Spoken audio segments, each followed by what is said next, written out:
이 자리에 계신 분들이 가장 궁금해하실 것 같아요. 이런 사례들이 어떻게 실제로 적용되고 또 활용될 수 있었는지에 대해서 궁금하신 점이 있을 것 같습니다. 그러한 점들을 실제로 진행했던 기업의 사례를 통해서 하나씩 좀 말씀드리도록 하겠습니다. 2023년에 성과 백신 주요 키워드를 저희가 한번 정리를 해봤습니다. 정리해보니까요, 이렇게 나오더라고요. 앞에서 좀 많이 보시던 단어들이 많이 보이죠? 그래서 진단 결과를 반영한 교육을 계획한다든지, 아니면 부서별 리더들의 역량을 분포 파악을 한다든지, 아니면 핵심 인재들의 역량을 파악한다든지, 이런 부분들에 대해서 상당히 좀 많은 고민들을 하셨고, 그런 부분에서 이 성과 백신을 실제로 찾아주셨던 것 같습니다. 자, 그럼 이제 이 6가지 내용들이 어떻게 실제로 적용되고 발휘되었는지 한 가지씩 한번 말씀드리도록 하겠습니다. 먼저 첫 번째는요, 성과 백신 진단 결과에서 인사이트를 도출해서, 그래서 조직이라든지 아니면 개인별로 보완 역량으로 리더십 교육 플랜을 계획하는 것입니다. 이게 가능한 이유는요, 저희가 성과 백신에서 제공해 드리는 것 중에 하나가 바로 이 기업별 보고서입니다. 여기서 내용을 보시면 알 수 있는 것처럼 이 기업에 대해서 전체적으로 이 기업에서 지금 참여하고 있으신 분들의 역량 분포를 그래프로 보실 수가 있어요. 그러다 보니까 어떤 점들이 부족하고 또 어떤 점들을 우선적으로 교육을 해야 되는지에 대해서 좀 바로 뽑아낼 수 있는 장점이 있는데요. 이 M전자제조 기업에서는 리더들을 대상으로 성과 백신과 다면 진단을 진행을 했고, 그런 결과 관리 영역에서 성과 지향 부문에 대한 교육의 필요성을 좀 뽑아낼 수 있었습니다. 그렇기 때문에 영상학습과 더불어서 성과 지향 워크숍 그리고 그룹 코칭을 진행하기로 일관된 결정을 할 수 있었던 것이죠. 이 역량 쪽에 보면 크게 목표를 관리한다든지 업무를 배분한다든지 워크 다이어팅을 통해서 성과를 이룰 수 있도록 리더가 어떤 일을 해야 되는지에 대한 측면들에 대해서 저희가 좀 워크숍을 진행을 해드렸습니다.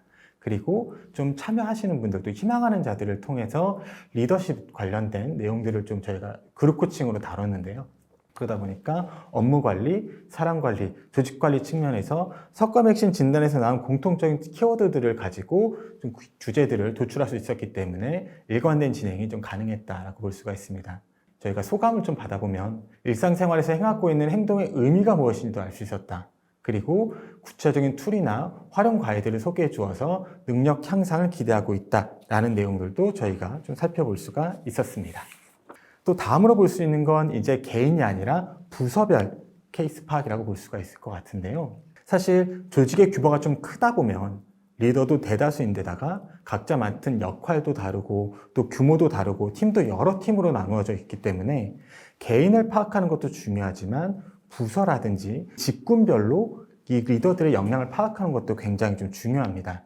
지금 보여드린 이 Y기업이 바로 그 뜻이라고 볼 수가 있을 것 같은데요. 사실 여기는 의료기업이기 때문에 사무직도 있고 기술직도 있고 또 의료직도 있고 간호사들도 있습니다. 상당히 좀 원하는 그런 업무 결과도 다르고 일하는 방식도 다르고 또 기대하는 역량도 다르죠. 그렇기 때문에 성과 백신 진단의 전체 평균 진단 결과를 도입하는 것보다는 직군별로 리더들의 역량을 파악하는 것도 굉장히 중요했습니다. 그렇기 때문에 저희가 해드린 거는 뭐였냐면 부서별로 기업 보고서를 도출을 해드렸습니다. 부서별, 예를 들어 사무직에 대한 기업 보고서는 어떤지, 또 기술직에 대한 보고서는 어떤지, 이런 것들을 통해서 각각 직군별로 이 리더들의 어떤 역량 분포가 되어 있는지를 좀 말씀드릴 수 있는 그런 장점이 있었고요. 그에 맞춰서 제가 솔루션 그룹 코칭까지 진행을 해드릴 수 있었습니다. 그렇기 때문에 동기부여라든지 협업 갈등 관리와 같은 주제별 그룹 코칭도 저희가 진행을 할 수 있었다는 점입니다. 다음 사례를 한번 보실까요? 핵심 인재의 역량 파악에 관한 부면인데요. 사실은 조직에서 핵심 인재도 굉장히 중요합니다. 앞에서 말씀드렸던 것처럼 조직을 이끌어갈 미래의 큰 일꾼들입니다.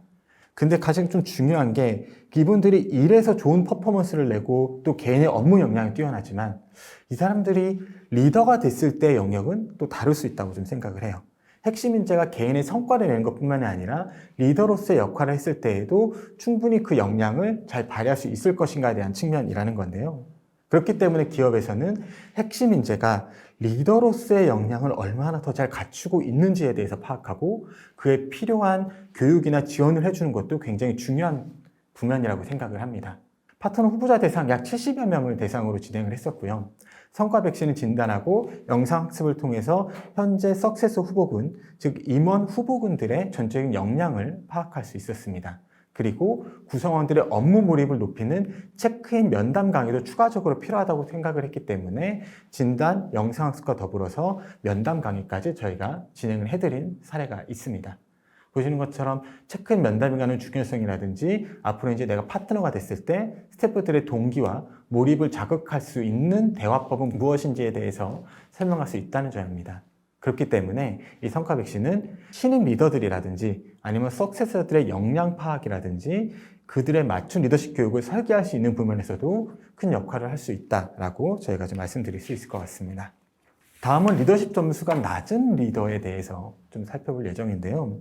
사실은 이 리더십 점수가 낮은 리더에 대해서 케어하기가 굉장히 좀 어렵습니다. 일단 집합교육을 하기에도 매우 어렵고요.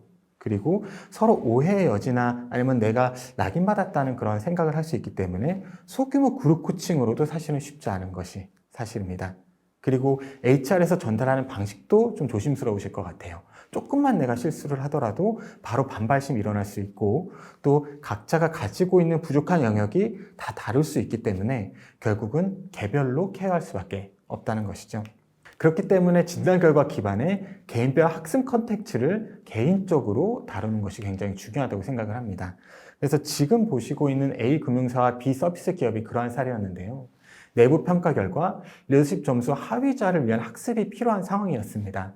그런 상황에서 공개적으로 교육을 할 수가 없었고 또 코칭이나 이런 거를 통해서 본인이 좀 밝혀지는 것을 원치 않은 기업의 상황이었기 때문에 성과 백신이 좀 큰 역할을 할 수 있었다고 볼 수 있습니다. 왜냐하면 성과 백신이 크게 두 가지 큰 장점을 가지고 있기 때문인데요. 첫 번째는 진단을 통해서 개개인이 무엇이 부족한지 명확하게 파악할 수 있도록 도와줄 수 있다는 점. 그리고 두 번째는 앞에서 말씀드린 것처럼 영상 학습을 통해서 비대면으로 개인적인 학습이 가능하다는 점입니다. 그래서 다른 사람에게 노출되지 않는 상황에서 리더십 교육이 가능했었습니다.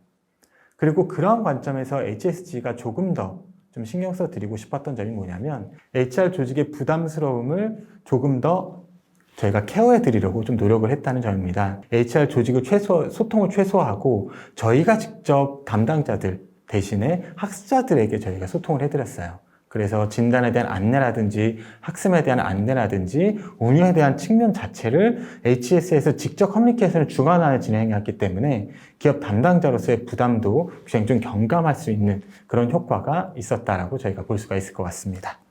다음은 이제 진단 결과를 위한 디브리핑 워크숍을 진행한 사례인데요. 사실 이 사례가 어떻게 보면은 생각하시는 그런 모듈 중에 좀 일반적인 사례가 될 수 있을 것 같습니다. 성과 백신 진단 결과와 디브리핑 워크숍을 통해서 심층적인 리더 역량을 분석하는 방식인데요. 바로 이 P기업의 사례가 그 사례였습니다. 리더들을 대상으로 성과 백신을 진단을 했고 그래서 성과 백신 진단 이후에 영상 학습 대신에 대면 디브리핑 워크숍을 진행한 사례가 있습니다.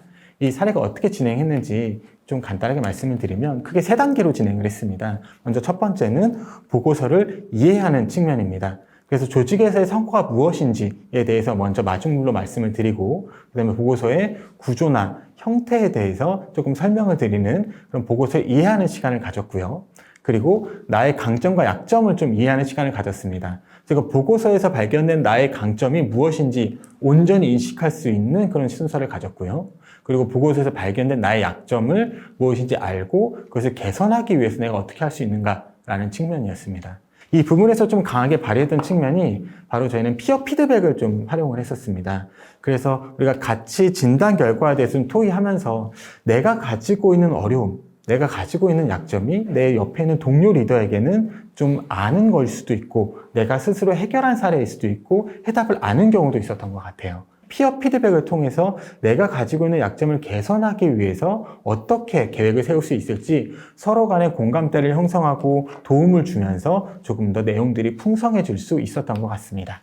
구조화된 1:1 코칭과 성과 백신을 좀 적용한 경우입니다. 기업 담당자분의 입장에서 코칭을 많이 진행을 하시고 계실 거예요. 근데 지금 코칭을 진행하실 때 좀 담당자의 입장을 저희가 좀 생각을 해보면 어려운 경우가 좀 어떤 점이 있으세요? 리더와 코치가 주제를 합의해서 코칭 목표를 선정하지 않습니까? 그러다 보니까 나는 기업 담당자로서 이 리더가 이러한 부면들에 대해서 변화를 하고 코칭을 받기를 바랬는데 코칭 주제를 받아보고 진행 과정을 살펴보니까 이게 내가 원했던 그런 부면하고 조금씩 달라지는 게 좀 있는 것 같아요. 내가 애초에 원하던 대로 코칭이 잘 진행되고 있을까라는 거에 좀 아쉬움과 모호함도 좀 있으실 것 같습니다. 이러한 관점에서 성과 백신은 코칭을 구조화할 수 있는 장점이 좀 있습니다. S제조기업과 B건설사가 동시에 이런 방식을 좀 사용을 했었는데요. 1대1 코칭 전에 성과 백신을 진행을 합니다. 그래서 성과 백신을 통해서 강약점이나 보완점들이 명확히 나오잖아요. 이 명확점들을 가지고 코칭의 회차별 아젠다를 구조화해서 가져갈 수가 있어요. 성과 백신 진단을 하게 되면 보완점들이 확실하게 나옵니다. 여러 가지가 나올 겁니다. 뭐 A, B, C가 나올 것인데 이거에 대해서 리더 입장에서는 내가 진단을 했고 그리고 진단 결과가 이렇게 나왔기 때문에 이거 자체를 내가 변화해야 되겠다라는 거를 좀 타당성 있게 받아들이실 수가 있어요. 그렇기 때문에 이걸 가지고 코칭 주제를 선정할 수가 있는 거죠.